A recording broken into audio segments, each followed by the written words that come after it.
ይህ የምጽአቱ አዋጅ ነጋሪ አገልግሎት ወቅታዊና ዕለታዊ ወጎችን በማቅረብ ትንታኔ የምንሰጥበት የተለያዩ እንግዶችንም በመጋበዝ የምናቀርብበት መድረክ ነው። አዘጋጅ ይልቃል አስራት።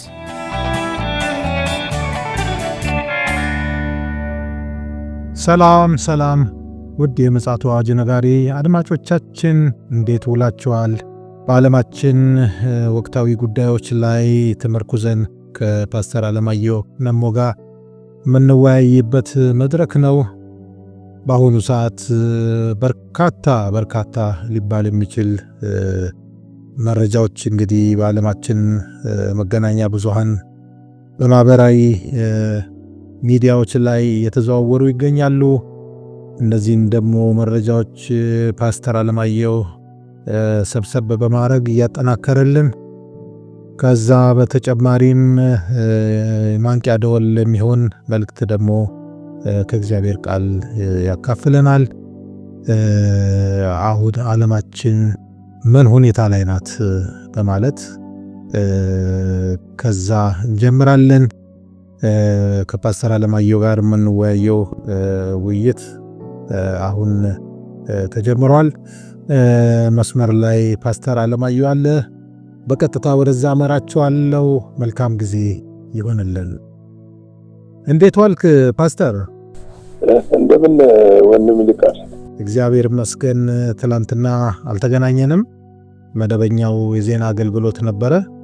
ዛሬ እንግዲህ በርካታ የሚሆኑ መረጃዎችን እንዳሰባሰብክ አውቃለሁ። እስኪ ከነዛ መረጃዎች እንጀምራለን። ምን አይነት መረጃዎች እጅ ላይ አለ? እንግዲህ ምንድነው አሁን በሰበር እየተቀባበሉት ያሉት ሰኞ ዕለት ዶናልድ ትራምፕ ቀጥታ ለቻይና ማስጠንቀቂያ ሰጥተው ነበረ። እስከ ማክሰኞ ከሰዓት በኋላ ድረስ ይህንን ምንድነው የሚባለው የቻይና የጨመረችውን 34% ከታሪፍ ማታነሳ ከሆነ አሜሪካ 50% እንደምትጨምር ተናግረው ነበረ። እስከ ማክሰኞ ከሰዓት በኋላ ማለት ነው። በእነሱ ነው አሁን በእነሱ ትናንትና ምሽት ማለት ነው፣ በእኛ ሌሊት፣ በእነሱ ደግሞ ከሰዓት በኋላ። ነገር ግን ምንድነው ቻይና ይህንን እርምጃ በፍራቻ ወይም ደግሞ በመንበርከክ ወይም ደግሞ በእንትን በማለት ታሪፉን ማንሳት አልፈለገችም እና እንግዲህ እንደምታውቀው አሜሪካና ቻይና አሁን ግልጽ የሆነ የኢኮኖሚ ጦርነት ውስጥ ነው ያሉት። የኢኮኖሚ ጦርነት ውስጥ ነው ያለው። ዓለምን እንግዲህ ወደ ገደል ይዞ እንዳይገባ በሰፊው እየተፈራ ነው ያለው። እንግዲህ በዚህ መሰረት ዶናልድ ትራምፕ ትናንትና ከሰዓት ማለት ነው በእኛ ሌሊት ላይ በቻይና ላይ 104% አድርገዋል ታሪፉን። የእጥፍ ማለት ነው። 50% ጨመሩበት። 54% ነበረ፣ 50% ጨምረውበት 104% አድርሰውታል። ይሄ ነገር እንግዲህ ዓለማችንን እኮ እንዳልከው በጣም ወደ አደገኛ ጠርዝ ላይ ይዟት እየሄደ ነው እንግዲህ የሚገኘው። አዎ ምንድነው መሰለህ እንግዲህ አሁን ምንድነው የሚያስፈራው እሱ ብቻ እኮ አይደለም። በጣም የሚገርም ነገር አሁን ይሄ ከሆነ በኋላ ማለት ነው ይሄ ከሆነ በኋላ የአሜሪካ የአክሲዮን ገበያ መቀዛቀዝ ብቻ አይደለም፣ $5 ትሪሊየን ከስሯል። $5 ትሪሊየን ይሄ ሪከርድ ሳይሆን ይቀራል። ሪከርድ ሊሆን ይችላል። እንግዲህ ይሄ አይደለም አሁን ዶናልድ ትራምፕን ያሳበዳቸውና ያስደሰታቸው እንትን ከተጣለባቸው ታሪፍ ከተጣለባቸው 70 ሀገሮች ልመና ይዘዋል። እንደራደር አሁን እሳቸው ይሄንን እንደ ትልቅ ጀብዱ እያወሩት ነው ያሉት። በቃ ዓለምን እያንበረከኩ ነው የመሰላቸው። እና ይሄ ነገር ግን ምንድነው መሰለ ተያይዞ መጠፋፋት ውስጥ እንዳያስገባ በጣም ተፈርቷል። ተያይዞ መጠፋፋት ውስጥ እንዳያስገባ በጣም ነው የተፈራው። እና እንግዲህ ወደ $5 ትሪሊየን ነው የአክሲዮን ገበያው ያጣው። በዚህም እንግዲህ ከዚህ ውስጥ ትልልቅ የሸቀጥ የኤሌክትሮኒክስ አምራች ነጋዴዎች ወይም ደግሞ ሽያጭ የሚያከናውኑ የዚህ ኪሳራ እንትን ሆነዋል፣ ሰለባ ሆነዋል። እንግዲህ ምንድነው አሁን እሳቸው እየተከተሉ ያሉት ፖሊሲ አሜሪካንን ሀብታም እናደርጋለን የሚል ነው። ነጋዴያዊ ባህሪያቸው ተጋሩ ማለት ነው። አንዳንድ የኢኮኖሚ ሰዎች ወይም ደግሞ ኢኮኖሚው ላይ ገበያው ላይ በአሁን ሰዓት ጥናት ያደረጉ ሰዎች 60% ይሄ ጉዳይ አሜሪካንን ወደ ውድቀት ያመጣታል ነው የሚሉት።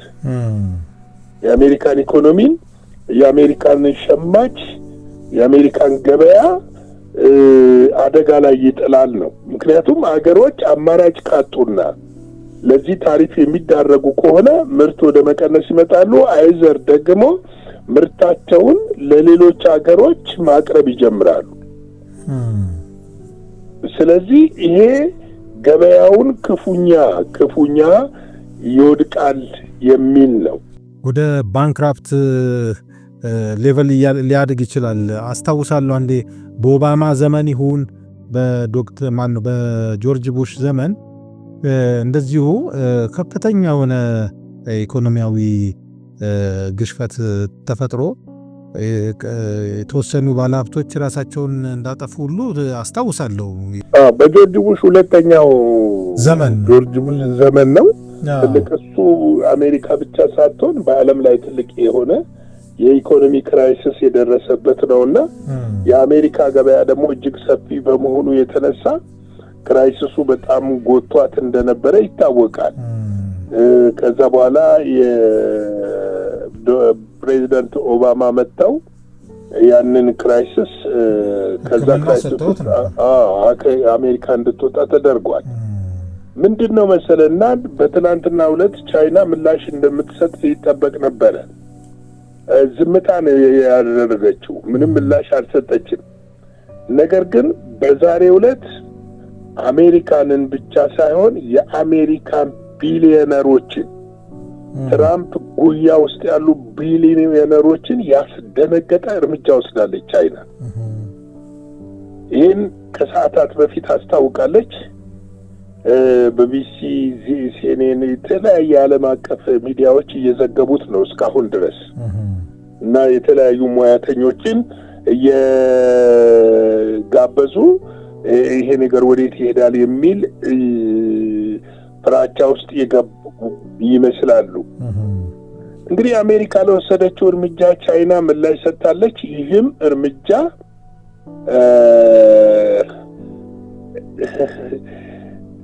ኤርዝ የሚባለውን ማዕድን የአሜሪካ የምትገዛው 70% ነው ከቻይና። ከዚህ ውስጥ እንደነ ቴስላ የመሰሉ እንደነ ቦይንግ የመሳሰሉ የኤሌክትሮኒክስ አምራቾች እነዚህ F-35 ጀቶች የሚሰሩበት ማዕድን ማለት ነው።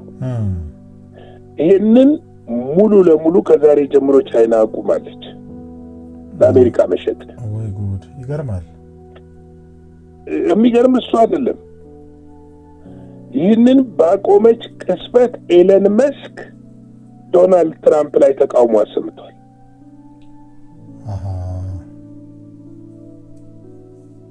ምክንያቱም ያለዚህ ማዕድን ኤሌክትሮኒክስ መኪናዎች፣ እነዚህ ሮኬቶች የሚወነጨፉ ሳተላይቶች፣ ሚሳኤሎች፣ አውሮፕላኖች፣ ስልኮች፣ የተለያዩ የመሳሰሉ ነገሮች ያለ እነዚህ ማዕድን ሊመረቱ አይችሉም።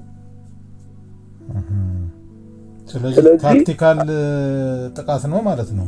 ታክቲካል ብቻ ሳይሆን አሜሪካንን ሽባ የሚያደርግ ነው እና በዚህ ብቻ አላበቃም። እንግዲህ 54% ነበረ 34% ነበረ እንትን ያረጋችው ታሪፍ የጨመረችው 84% አድርሰዋለች አሁን ቻይና። እና ይህ ጉዳይ እንደነ ኤለን መስክ ያሉ ትልልቅ ካምፓኒዎች ምርቱን የሚያገኙበት የለም ማለት ነው። ምርቱን ማግኘት ካልቻሉ እንግዲህ የአሜሪካ ኢኮኖሚ በነገው ዕለት እንግዲህ ደግሞ ምን ሰማው ይሆናል። የአክሲዮን ገበያው ምን ያህል ሊያሽቆለቁል እንደሚችል ማሰብ ነው። እንግዲህ ከዚህ የተነሳ ምንድነው በአለም ላይ አስደንጋጭ የሆነ የመጣው የሁለቱ ጉዳይ ነው። የኢኮኖሚ ጦርነቱ የመጨረሻው ደረጃ ላይ እንደደረሰ አመላክቷል እና የአሜሪካ ካምፓኒዎች ከፍተኛ ድንጋጤ ፈጥሮባቸዋል። ይሄ ምናልባት ደግሞ በዶናልድ ትራምፕ ላይ ትልቅ ሌላ ህዝባዊ ማዕበል እንዳይቀሰቅስ ተፈርቷል እና በእርግጥ ሁሉም ሀገሮች ወደ 7 ሀገሮች ጥያቄ አቅርበዋል ከዶናልድ ትራምፕ ጋር ለመደራደር። እንግዲህ ፈጥነው ይደራደራሉ ብለው ይጠብቃሉ ብዙዎቹ። ነገር ግን እሳቸው እንደ ትልቅ ጀብዱ ነው ያወሩ ያሉት። ይሄ ጉዳይ አሜሪካን ይዟት እንዳይጠፋ በጣም እየተሰጋ ነው ያለው። ሌላው የዓለምን ኢኮኖሚ ሽባ እንዳያደርገው ተፈርቷል። እንግዲህ አንዱ አውሬው ሲገለጥ እንደነዚህ አይነት ምስቅልቅል ያሉ ነገሮችን ነው የሚያስተካክለው እና እኔ ምንድነው ወዲያው እንደውም አይምሮ ውስጥ የመጣው ከዚህ በኋላ ይሄ ነገር ሊስተካከል የሚችልበት መንገድ ያለ አይመስለኝም። ምክንያቱም የዓለም ፖለቲካ ምስቅልቅሉ ወጥቷል። ሁሉ ቦታ የጦርነት ስጋት አለ። ጦርነት ከሚካሄድባቸው ውጪ ማለት ነው። እንደውም እዚህ ጋር አንድ ነገር ላንሳል። በትናንትናው ዕለት በሰሜን ኮሪያ የሰሜን ኮሪያ ወታደሮች ወደ ደቡብ ኮሪያ ዘልቀው በመግባታቸው የደቡብ ኮሪያ ወታደሮች የማስጠንቀቂያ ተኩስ ተኩሰው ነበር እና በጣም ዓለምን አስፈርቶ ነበር የትናንትናው። እና በየቦታው ይሄ ቋፍ ስላለ ይሄ ነገር ዓለምን ይዞ እንዳይጠፋ በጣም እየተፈራ ነው ያለውና እንግዲህ እንዲህ አይነት ነገሮች የሚቀጥሉ ናቸው የሚሆኑት።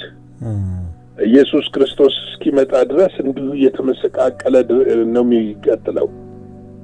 ምክንያቱም ይህንን ምስቅልቅል በጦርነት በኢኮኖሚ በተፈጥሮ ምስቅልቅል እየሆነ የመጣው ነገር ከእግዚአብሔር ቃል ውጪ አይደለም እየተፈጸመ ያለው፣ ትንቢቶች ናቸው እየተፈጸሙ ያሉት። እንግዲህ ይህንን ደግሞ አውሬው ለ3 ዓመት ከ6 ወር እንደሚያረጋጋው ይታወቃል። ለነዚህ ነገሮች ሕክምና ይሰጣቸዋል፣ መፍትሄ ይሰጣቸዋል። አንዱም ሐሰተኛውን ክርስቶስ ነው፣ አምላክ ነው፣ መለኮት ነው ብለው የሚሰግዱለትና የሚቀበሉለት እነዚህ አሁን በአሁኑ ሰዓት ዓለም መፍትሄ ያጣችበትን ጉዳይ እሱ መፍትሄ ስለሚሰጠው ነው። ያን ጊዜ ይሰግዱለታል፣ ወድቀው ይሰግዱለታል፣ ይገዙለታል። በሰለሞን በ3ኛው የሰለሞን ቤተ መቅደስ እንግዲህ አምላክ መሆኑ ይታወጃል። ስለዚህ እነዚህ ነገሮች ዓለም ላይ በጣም እንግዲህ ጊዜው ሰዓቱ ነገሮች ተቀረቡ የሚያመለክት ነው። እንግዲህ እኛ እንዴት እንኑር ነው? እኛ እንዴት እንኑር፣ እንዴት መኖር ይገባናል የሚለውን ጉዳይ እንግዲህ እኛ እንድንኖር የተፈቀደው እንደ እግዚአብሔር ቃል ነው። የእግዚአብሔር ቃል የህይወታችን መመሪያ ነው እና ጌታ ኢየሱስ ክርስቶስ በዮሐንስ ወንጌል ምዕራፍ 6 ቁጥር 63 ሲናገር ቃሉ መንፈስ ህይወትም ነው የሚለው። ስለዚህ ይሄ መንፈስና ህይወት የሆነው የእግዚአብሔርን ቃል በውስጣችን በህይወታችን ላይ ልናትመው ይገባል። እንግዲህ በእነዚህ ሁሉ ላይ የፍጻሜውን መሳሪያ የሆነውን ፍቅርን ልበሱት ይለናል። ቆላስይስ 3 ቁጥር 14። እንግዲህ በመጨረሻው ዘመን አንዱ ሰይጣን በቤተ ክርስቲያንና በሰዎች መካከል ከሚሰራው ክፉ ስራው የሰዎችን የቅዱሳንን ፍቅር ማቀዝቀዝ ነው። ወይም ደግሞ ፍቅር አልባ እንድንሆንና ከታሰበልን ከተጠራንበት ከዛ እንዳንደርስ ለማድረግ በእርሱ የጥላቻ መንፈስ ሰዎችን መሙላት ነው። ለዚህ ነው የእግዚአብሔር ቃል ፍቅርን ልበሱት የሚለው። በመጨረሻ ዘመን ጸንተው የሚቆዩት እምነት፣ ተስፋ፣ ፍቅር ይልና ከነዚህ ሁሉ ፍቅር እንደሚበልጥ የእግዚአብሔር ቃል ይነግረናል። ስለዚህ ዛሬ ለምንድን ነው ቤተክርስቲያን ውስጥ አብረው ቆመው እያገለገሉ አብረው እየጸለዩ ሰዎች ለምንድን ነው መዋደድ ያልቻሉት? ይሄን ልንጠይቅ ይገባል። ሰው እንዴት ነው አብሮ እየጸለየ አብሮ አንድ ስም እየጠራ አብሮ አንድ ማዕድ እየቆረሰ በጥላቻ መኖር የሚችለው? ይሄ ከእግዚአብሔር እንዳልሆነ ልናውቅ ይገባል። ምክንያቱም እግዚአብሔር ራሱ ፍቅር ስለሆነ። ዮሐንስ መጽሐፍ ምዕራፍ 4ን ስናጠና ያ ምዕራፍ 4 ሙሉ ስለ ፍቅር ነው የሚናገረው። ፍቅር የሌለው ሰው እግዚአብሔርን አያውቀውም ነው የሚለን። አያውቀውም። የእግዚአብሔር ከኛ ጋር አብሮነቱ መገለጫው አንዱ ፍቅር ነው። ለዚህ እኮ ነው ጳውሎስ ለቆሮንቶስ ሰዎች በጻፈላቸው መልእክት በአንደኛ ቆሮንቶስ ምዕራፍ 13 ከ1 እስከ 13 ሰፊ ነገር ይናገራል። እኔ ግን አንድ ሁለት ነገሮችን ላንሳ። በሰዎችና በመላእክት ልሳን ብናገር ፍቅር ግን ከሌለኝ እንደሚጮህ ናስ ወይም እንደሚንሸዋሸው ጽናጽል ሆኛለሁ። ትንቢት ቢኖረኝ ምስጢርን ሁሉ ዕውቀትን ሁሉ ባውቅ ተራሮችን እስካፈልስ ድረስ እምነት ሁሉ ቢኖረኝ ፍቅር ግን ከሌለኝ ከንቱ ነኝ። ድሆችን ልመግብ ያለኝን ሁሉ ባካፍል ሥጋዬ በእሳት ማቃጠል አሳልፌ ብሰጥ ፍቅር ግን ከሌለኝ ምንም አይጠቅመኝም ይላል። ምንም ነገር ምን አያደርገኝም? አይጠቅመኝም። ተአምራት ማድረጋችን፣ ትንቢት መናገራችን፣ እንደው በቃ የሰው ነፍስ በሚማርክ ቃል መናገራችን፣ በተዋበ ቃል መስበካችን የእግዚአብሔር መሆናችንን አይገልጥም።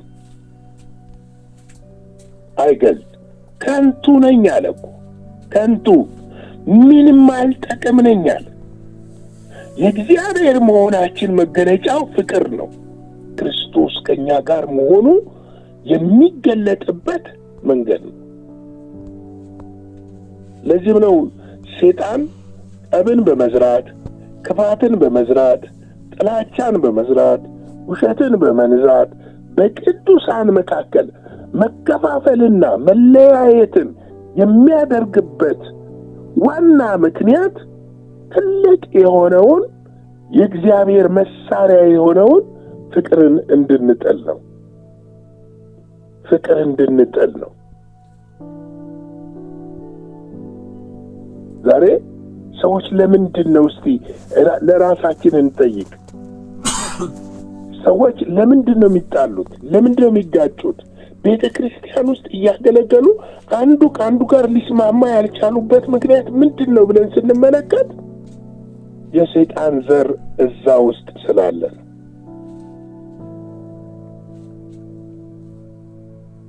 የሰይጣን ዘር የኢየሱስ እኮ የመጨረሻ ትእዛዝ በዮሐንስ 15 ላይ እንኳን ሲናገር ሌላ አልጥልባችሁም ብሎ ምን ይላል? እርስ በራሳችሁ ትዋደዱ ዘንድ ነው ይላል። እርስ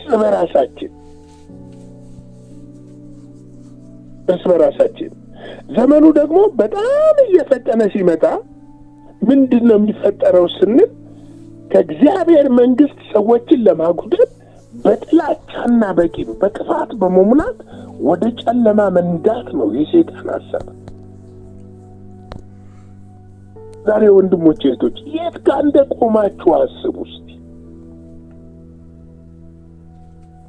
ከወንድማችን ከእህታችን ጋር ከጓደኞቻችን ከቤተ ክርስቲያን አገልጋዮች ወይም ደግሞ አብረውን ከሚያገለግሉ ጋር የተጣላንባቸው የተጋጨንባቸው ነገሮች ከህይወት ይበልጡ ይሆን? ከዘላለም መንግስት ይበልጡ ይሆን?